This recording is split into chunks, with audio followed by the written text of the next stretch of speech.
Welcome to Giggle and Grow TV.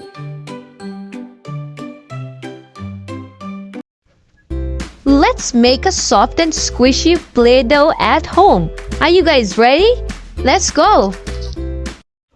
Let us grab all the ingredients. First, take 2 cups of flour. And then 1 cup of salt. And we need 2 tablespoons of oil. And 1 cup warm water. With that, we need food coloring as well. And we're gonna mix 2 cups of flour with 1 cup of salt. Mixing and mixing. And then add 2 tablespoons of oil and 1 cup of warm water.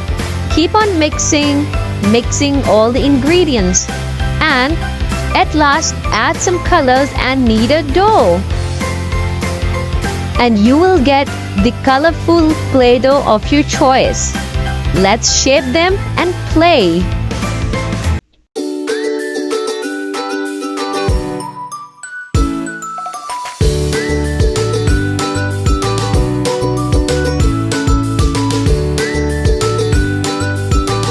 Bye-bye, friends. Thanks for watching and subscribe Giggle and Grow TV.